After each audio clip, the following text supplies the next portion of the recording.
ஆனால் ஒன்றை மட்டும் கூறிக்கொள்ள ஆசைப்படுகிறேன். இடிதாங்கி சூடாக இருக்கின்றான் என்பதை ஸ்டிங் ஆபரேஷன் மூலம் தெரிந்து கொண்டதால் என்னவோ அண்டமே சூடாகி வருவதாக செய்திகள் வந்து கொண்டிருக்கு. இடிதாங்கி அரசியலில் அக்னி குஞ்சாக இருக்கின்ற காரணத்தால் தான் அடுக்குமாடிகள் எல்லாம் கூட பற்றி கொண்டு எரிய தொடங்கிவிட்டன. உளுந்த வடையில் ஓட்டை விழலாம், ஆனால் ஓசோன் மண்டலத்தில் ஓட்டை விழுகிறது என்றால் என்ன அர்த்தம்? அக்னி குஞ்சை அடுப்பில் பற்ற வைக்காமல் இடிதாங்கியின் இடுப்பில் பற்ற வைத்து கொடும்பாவி எரித்துக் கொண்டிருந்தால் ஓசோனின் அந்தப்புற மார்க்கமாக புற ஊதா கதிர்கள் நுழையத்தான் செய்யும். ஆளும் கட்சியும் எதிர்கட்சியும் உரசி கொண்டால் பற்றி கொள்ளுகிறது தீ. வாசிக்க முடியாத அளவுக்கு பொருளின் விலை ஏறினால் பொருளே தீ பிடிக்கிறது.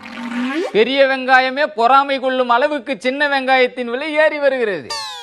ஆக தீ என்பது தீ நகரில் மட்டும்தான் பற்றுகிறது என்று இல்லை, தீ நகரிலும் பற்றுகிறது. அப்படியே லண்டனிலும் பற்றி எரிகிறது. வளர்ந்த நாடுகளில் தீ எரிகிறது என்றால் தீயும் வளர்த்தியாக இருக்கிறது என்று எண்ணிவிடக் கூடாது. உலகம் முழுக்க சென்றாலும் தீ தீதான், நீர் நீர்தான். அக்னி குஞ்சாக இருந்தாலும் கிழடாக இருந்தாலும் அதன் குணத்தை பற்றி எரியும் போதுதான் தெரிந்து கொள்ள முடியும். அதே போலத்தான் இடிதாங்கி. இடிதாங்கி எல்லைகளை கடந்த அரசியல் அதிசயம் என்பதால் தான் இடிதாங்கி தும்மல் போட்டாலும் கண்டம் விட்டு கண்டம் தாண்டி அதிர்வை ஏற்படுத்துகிறது.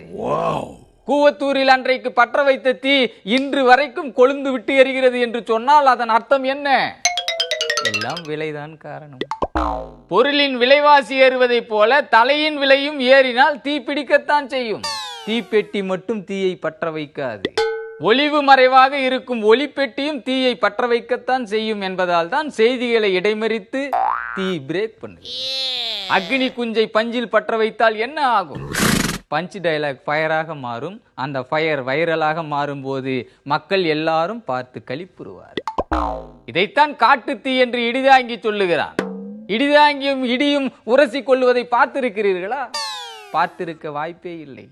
மின்னலை முன்கூட்டியே காட்டிவிட்டு உங்கள் கவனத்தை ஜன்னலின் பின்புறமாக திருப்பி விடுகிறேன். அதனால் இடியும் இந்த இடியும் உரசி கொள்ளும் பொழுதை உங்களால் காண முடியவில்லை.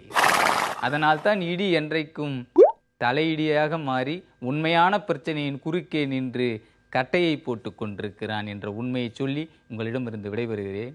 நன்றி.